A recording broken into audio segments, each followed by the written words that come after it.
Grave. This map illustrates the reality of the 17th century subcontinent.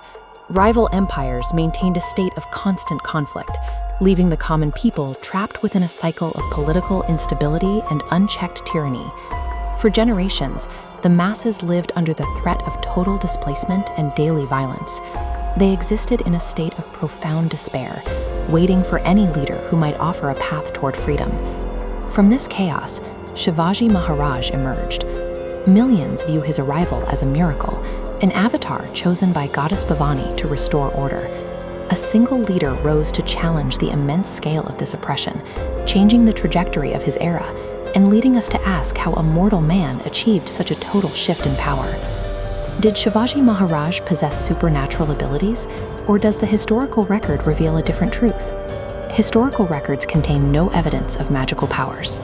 They describe a mortal man of flesh and blood, who faced the same limitations as any soldier. Yet, his actual human intellect and strategic calculations proved to be more remarkable than any mythological tale.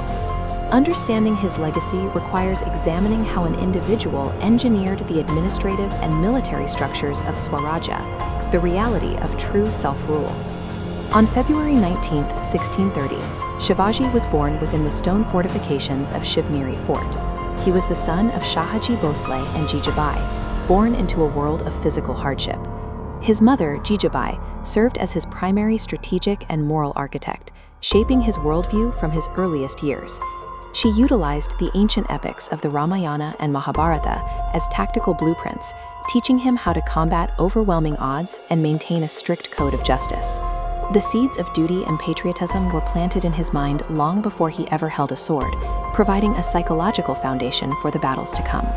By the age of 16, he led a small militia. He faced the impossible task of confronting massive, well-funded imperial armies with only a fraction of their resources. His first innovation was to weaponize the geography of Maharashtra.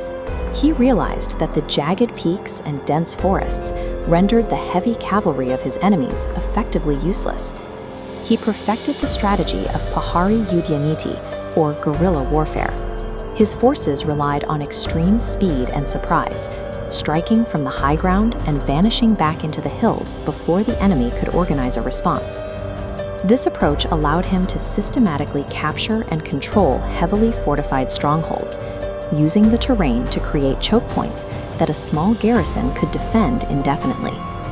He proved that victory in 17th century warfare required high-level intellect and asymmetric tactics rather than simply a larger army. While his tactics were physical, his true uniqueness lay in his administrative and moral discipline. He enforced strict rules upon his soldiers that were unheard of: the absolute protection of women, the refusal to harm non-combatants, and respect for the religious sites of all faiths. In an era defined by pillaging, this ethical discipline appeared almost supernatural. He demonstrated that a king's legitimacy was built on his active protection of the most vulnerable members of society. Why did Shivaji Maharaj commit himself to this struggle? His life demonstrated that organized resistance and strategic brilliance could dismantle imperial structures that had long been considered invincible. His dedication to the concept of Swarajya established lasting administrative systems and reclaimed territories across the Deccan, changing the political map of the subcontinent. Biologically, he was an extraordinary human. Because he dedicated his life to these principles, history elevated him to a god, ensuring his name is still roared centuries later as Jai Bhavani, Jai Shivaji.